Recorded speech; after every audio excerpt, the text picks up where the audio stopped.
आज हम विद्युत रसायन में संक्षारण, जिसको कहते हैं कोरिजन, मतलब जो धातु होती है जब वह वायुमंडल या किसी अन्य रासायनिक अभिकर्मक के संपर्क में आती है तो वो धीरे धीरे सने सने जो है वह नष्ट होने लगती है। इस घटना को या इस क्रिया को संक्षारण कहते हैं। वायुमंडल या अन्य किसी रासायनिक अभिकर्मक की उपस्थिति में धातु का सने सने नष्ट होना संक्षारण कहलाता है। सभी धातुओं में संक्षारित होने की प्रवृत्ति पाई जाती है। कुछ उत्कृष्ट धातुएं जैसे सोना, चांदी, प्लेटिनम आदि के अतिरिक्त सभी धातुओं में संक्षारित होने की प्रवृत्ति पाई जाती है। तो संक्षारण जो है यह एक रासायनिक क्रिया है जिससे कि जो कि एक समस्या भी है, जिससे जैसे लोहे का जंग लगना। लोहे की वस्तु को जब हम बाहर कहीं छोड़ देते हैं खुले में तो जो है लोहे की वस्तु जो है वह उस पर एक लाल भूरे रंग की आयरन ऑक्साइड की परत बन जाती है, जिसे रस्टिंग या जंग लगना कहते हैं। तो क्या हुआ संक्षारण? बिल्कुल साधारण शब्दों में कि धातु का वायुमंडल या अन्य किसी अभिकारक की उपस्थिति में धीरे धीरे या सने सने नष्ट होने की प्रक्रिया को या क्रिया को संक्षारण कहते हैं।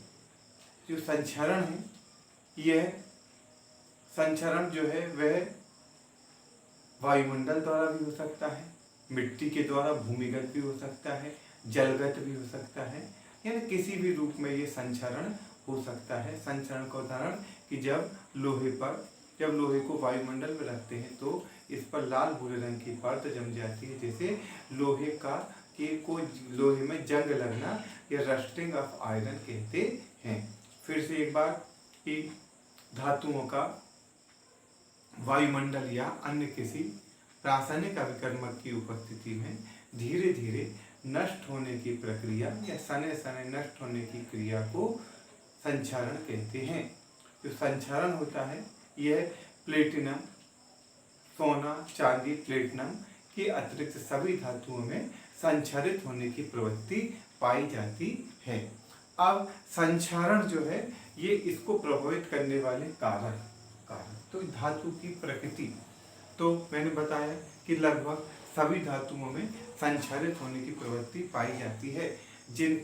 जिन धातुओं के मानक इलेक्ट्रोड विभवों के मान ऋणात्मक होते हैं या 1.23 से कम धनात्मक होते हैं, उनमें संक्षारित होने की प्रवृत्ति पाई जाती है। और शॉर्टकट में जिन धातुओं के मानक इलेक्ट्रोड विभव के मान ऋणात्मक होते हैं या 1.23 वोल्ट से कम होते हैं, उनमें संक्षारित होने की प्रवृत्ति पाई जाती है। तो वे धातुएं जिनके मानक अपचयन विभव या मानक इलेक्ट्रोड विभव के मान ऋणात्मक होते हैं, उनमें संक्षारित होने की प्रवृत्ति पाई जाती है। अब वायुमंडल की प्रकृति, जो वायुमंडल है उसमें यदि नमी, खारापन, सल्फर डाइऑक्साइड, सल्फर ट्राइऑक्साइड आदि गैसें उपस्थित होती हैं तो ये संक्षारण की दर को बढ़ा देती हैं, यानी संक्षारण इनकी उपस्थिति में तीव्र गति से होता है।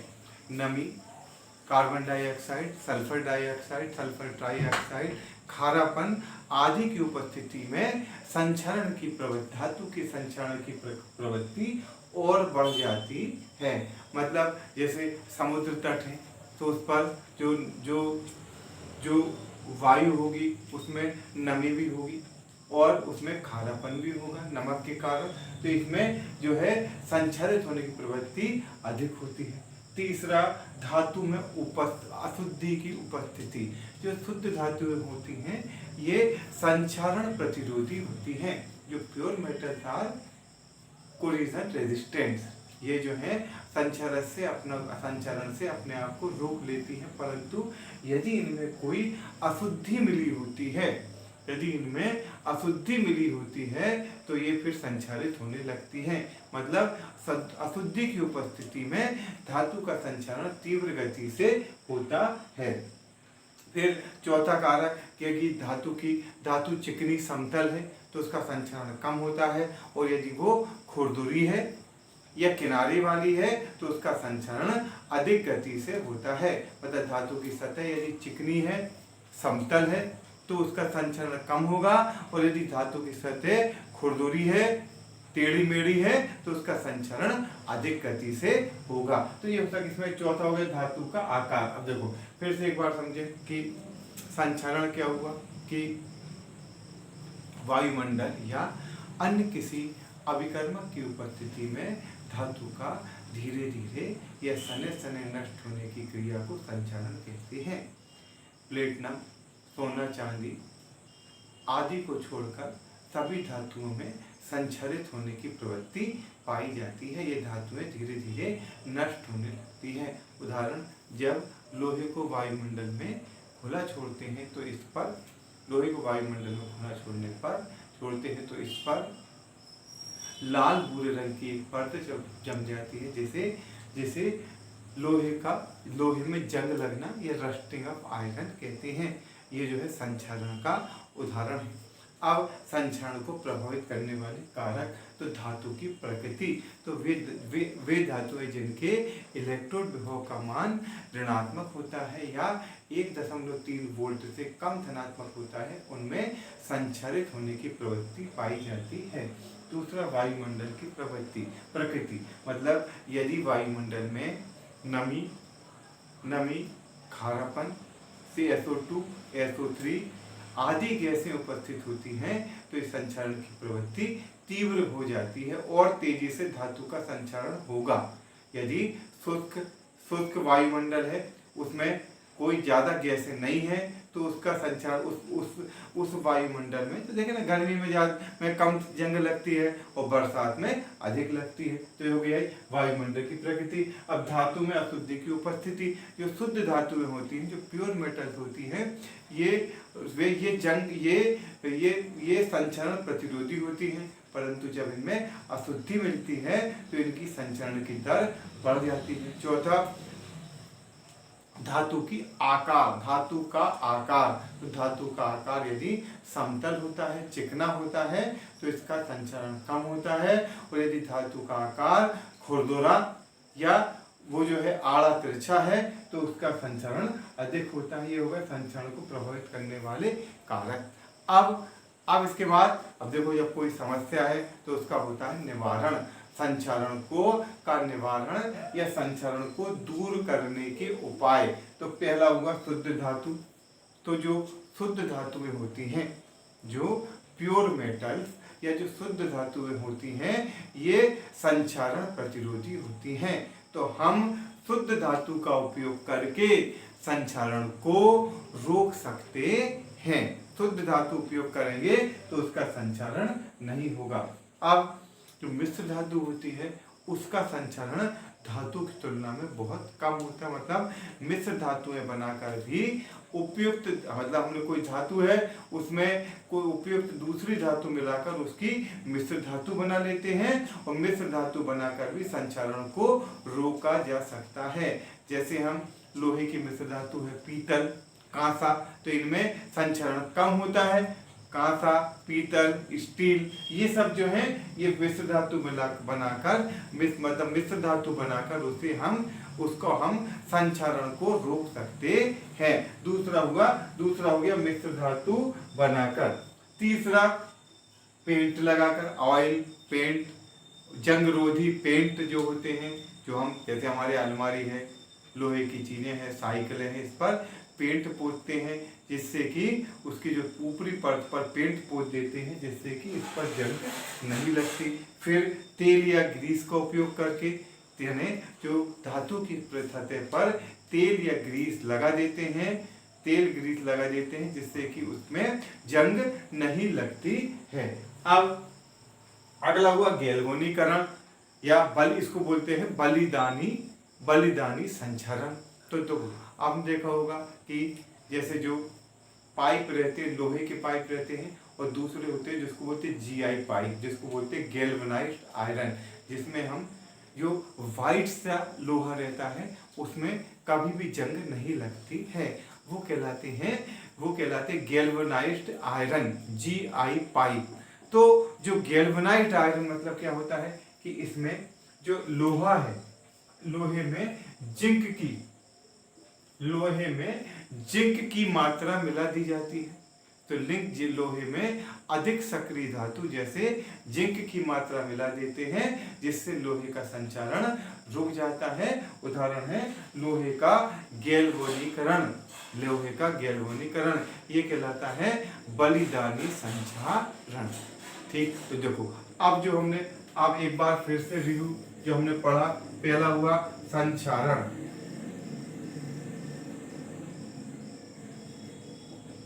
तो AU PT AG ये धातुएं कहलाती हैं उत्कृष्ट धातुएं या एक्सीलेंट मेटल्स। ये जो धातुएं होती हैं इनमें संचारण की प्रवृत्ति नहीं पाई जाती, इन धातुओं का संचारण नहीं होता है, ये जो धातुएं होती हैं। परंतु अब देखो क्या होता है कि धातु का वायुमंडल या रासायनिक अभिकर्मक की उपस्थिति में धीरे धीरे या सने सने नष्ट होने की प्रक्रिया को संचारण कहते हैं।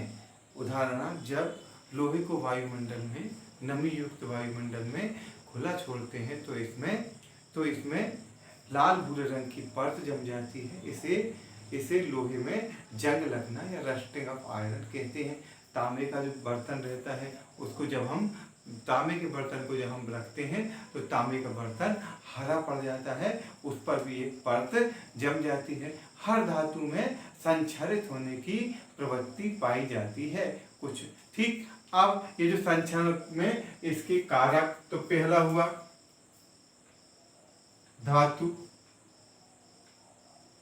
की प्रकृति, नेचर ऑफ मेटल। तो वे धातुएं जिनके लिए मानक इलेक्ट्रोड विभव के मान ऋणात्मक हैं या 1.3 वोल्ट से कम धनात्मक हैं, जो जिनमें ऋणात्मक होगा वो तो संचारित होंगी ही, और या जिनके इलेक्ट्रोड विभव के मान 1.23 वोल्ट से कम होते हैं, उनमें संचारित होने की प्रवृत्ति पाई जाती है। इनमें एक वोल्टी सेल बनता है जिससे संचारण की दर तीव्र हो जाती है। ठीक, ये हुई धातु की प्रकृति। अब दूसरा, वायु मंडल की प्रकृति। वायुमंडल की प्रकृति मतलब जो एटमॉस्फेयर है उसकी प्रकृति। तो जो वायुमंडल में यदि नमी, देखो वायुमंडल में नमी, खारापन,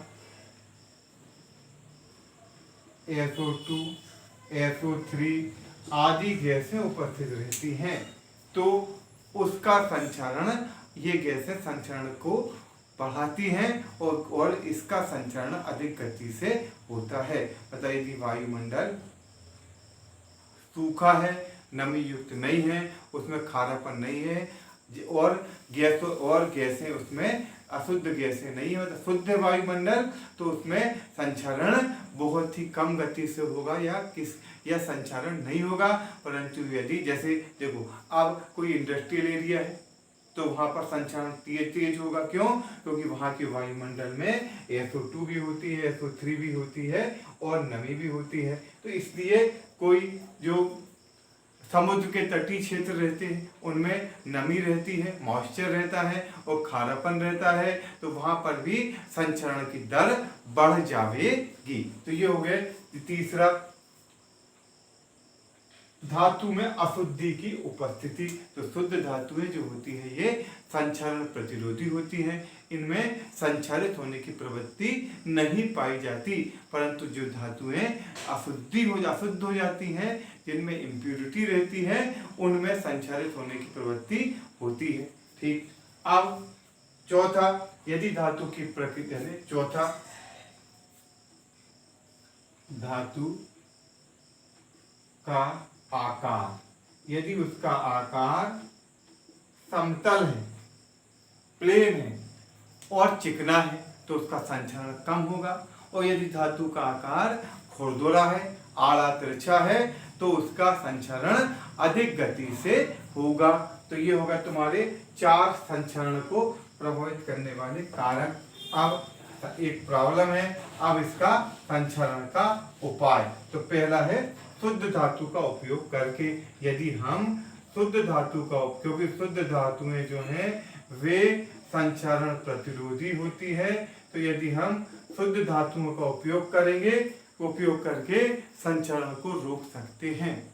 फिर मिश्र धातुओं में उतना संचरण नहीं होता है। मिश्र धातुएं जो एलॉय होती हैं उनमें संचरण, तो धातु की उपयुक्त धातु मिलाकर मिश्र धातु बनाकर संचरण को रोका जा सकता है। तीसरा यही पेंट वार्निश, जंग रोधी पेंट वार्निश आदि पोत कर भी संचरण को रोक सकते हैं। तेल, ग्रीस, धातु की सतह पर तेल या ग्रीस को लगाकर, उसका लेप लगाकर संचरण को रोका जा सकता है।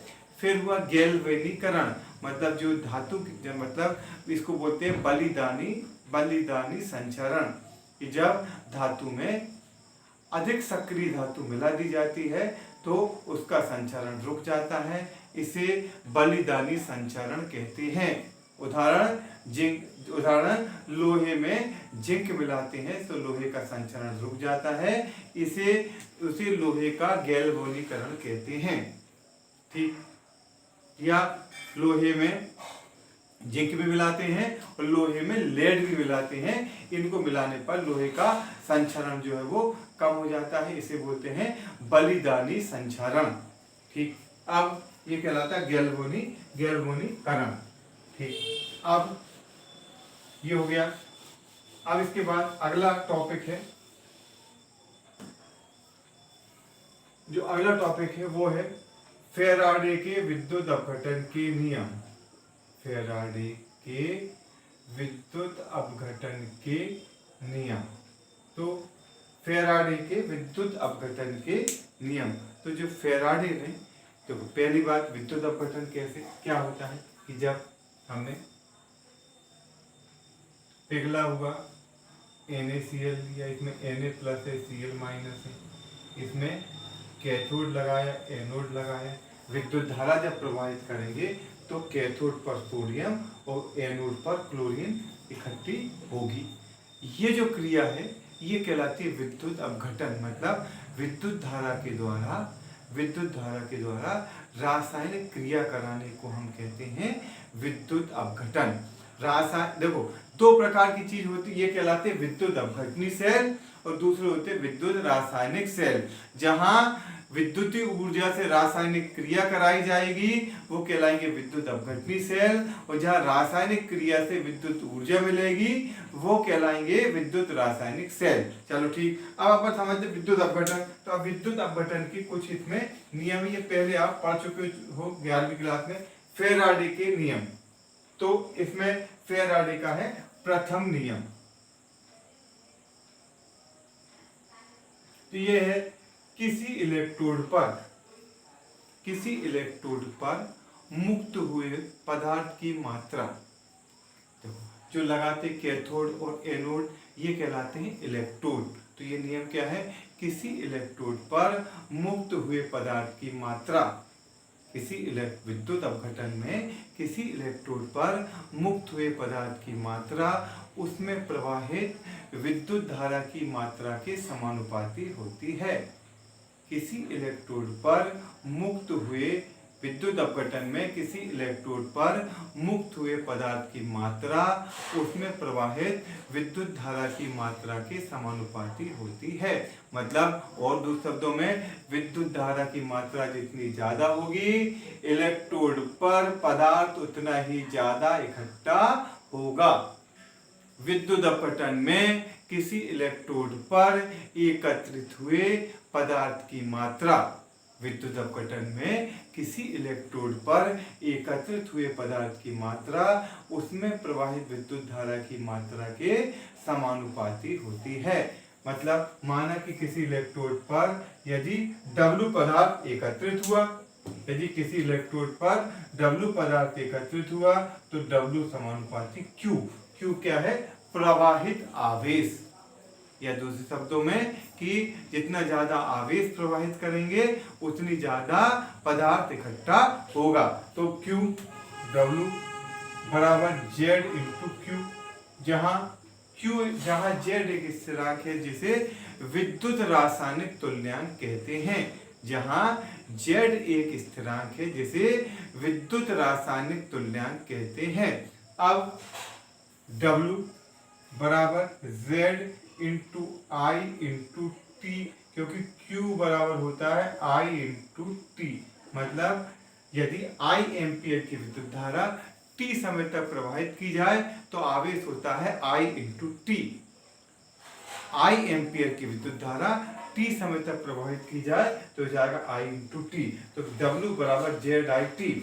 अब I बराबर यदि 1 एम्पियर हो और T बराबर हो 1 सेकेंड तो W बराबर हो जाएगा Z। दोनों एक एक कर दिए। चलो ठीक। अब क्या हुआ?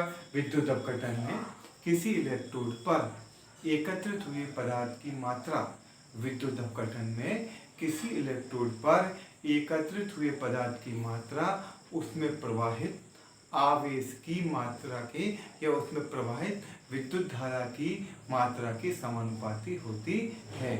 W समानुपाती Q, W बराबर Z इंटू Q, W बराबर ZIT। यदि I बराबर 1 एम्पियर, T बराबर 1 सेकेंड हो तो W बराबर Q। मतलब क्या हुआ कि यदि 1 एम्पियर की विद्युत धारा 1 सेकेंड तक किसी विद्युत अपघटन के विलयन में प्रवाहित की जाए तो इलेक्ट्रोड पर एकत्रित हुए पदार्थ की मात्रा विद्युत रासायनिक तुल्यांक के बराबर होती है। 1 एम्पियर की विद्युत धारा 1 सेकेंड तक किसी विद्युत अपघटन में प्रवाहित करने पर इलेक्ट्रोड पर एकत्रित हुए पदार्थ की मात्रा उसके विद्युत रासायनिक तुल्यांक के बराबर होती है। या विद्युत रासायनिक तुल्यांक इलेक्ट्रोड पर एकत्रित हुए उस पदार्थ की मात्रा के बराबर होता है जो 1 एम्पियर विद्युत धारा को 1 सेकेंड तक प्रवाहित करने पर एकत्रित होता है। ये थोड़ा कठिन है। ज्यादा सरल क्या है कि यदि किसी विद्युत अपघटन में 1 एम्पियर की विद्युत धारा 1 सेकेंड तक प्रवाहित की जाए तो इलेक्ट्रोड पर एकत्रित हुए पदार्थ की मात्रा उसके विद्युत रासायनिक तुल्यांक के बराबर होती है। ठीक, तो ये हुआ। अब एक बार फिर से जल्दी पहले एक बार और समझ लें कि विद्युत अपघट्य के विलयन में किसी इलेक्ट्रोड पर एकत्रित हुए पदार्थ की मात्रा, विद्युत अपघटन में किसी इलेक्ट्रोड पर एकत्रित हुए पदार्थ की मात्रा उसमें प्रवाहित विद्युत धारा की मात्रा की समानुपाती होती है। W समानुपाती Q, W बराबर Z इंटू Q, W बराबर ZIT, जहाँ Z एक स्थिरांक है जिसे विद्युत रासायनिक तुल्यांक कहते हैं। I बराबर 1 एम्पियर, T बराबर 1 सेकेंड, तो W बराबर Z। अतः किसी विद्युत अपघट्य के विलयन में 1 एम्पियर विद्युत धारा 1 सेकेंड तक प्रवाहित करने पर 1 एम्पियर की विद्युत धारा 1 सेकेंड तक प्रवाहित करने पर इलेक्ट्रोड पर एकत्रित हुए पदार्थ की मात्रा उसके विद्युत रासायनिक तुल्यांक के बराबर होती है।